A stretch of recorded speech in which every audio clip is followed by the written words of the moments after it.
Rohan Mohati, and I'm here with what could be the future of Atlantic City politics, Tom Foley and his running mates.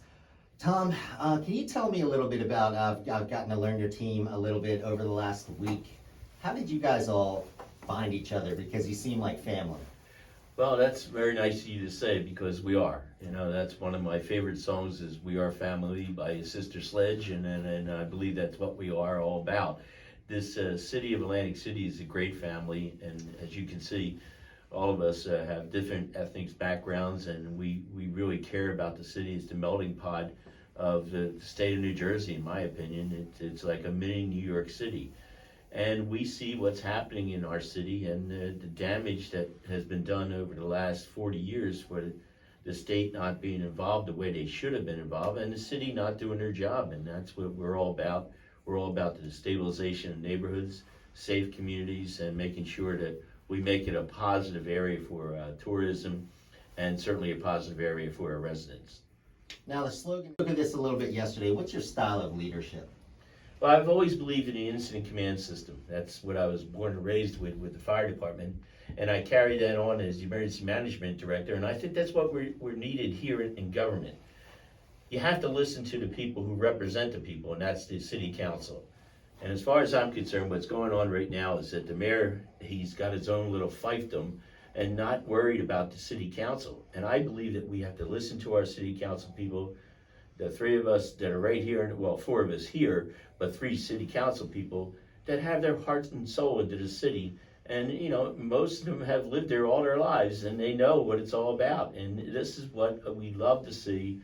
I know every one of us is interested in having a stabilized neighborhood, and believe me, I think it can be done, especially with jobs. Joblessness is apparent in Atlantic City right now. A lot of people are getting jobs in the casinos that don't live in city limits. How would you change that, and is there anything that can be done, maybe incentive-wise? Well, without a doubt, I'd like to see the casinos and all the industries in town. Certainly, Atlantic Care has already said today in the paper that they're going to offer down payments for a mortgage to bring their employees back to the city. And I would love to see that done with not only the casinos, but all the businesses of the city, including the government of the city.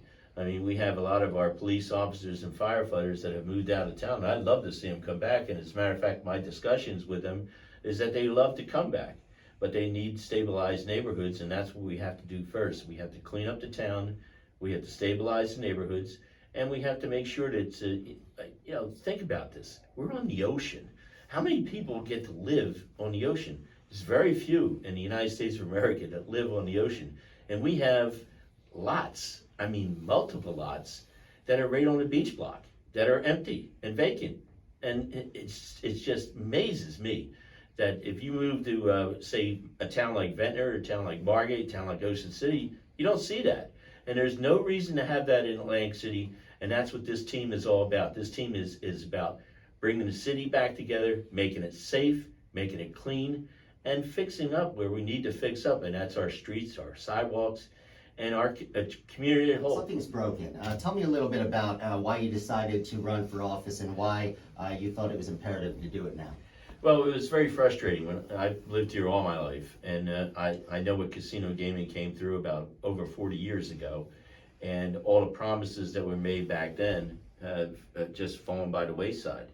When you see a city that has streets that are destroyed, neighborhoods that are destroyed, sidewalks you can't even walk on, it's a joke to call them sidewalks, and not having a visibility of police in our town like we used to have. We're down in public safety like unbelievable. When I was a firefighter, we had over 300 firefighters and there was over 500 police. We're now down to about 280 police and less than 180 firemen. So and not to mention the Public Works Department and every other department that has been destroyed in our city. And therefore you get lack of services, and that's what's happening in our town. And what I see is that we have a problem. This is a problem that I've always had in life, is to fix things. As a battalion chief on the fire department, when there was an emergency, I had to react very quickly. And as the emergency management director for 12 years, I saw what we need to get done. I went through two major hurricanes, Hurricane Sandy and Hurricane Irene.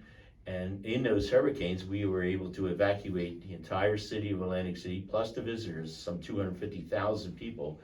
And we got it done, and no one was hurt, no one went to the hospital, and everyone came back to their homes. Unfortunately, there was a lot of damage in town, but we were able to correct a lot of that damage and get people settled in as quickly as possible and bring their lives back to normal.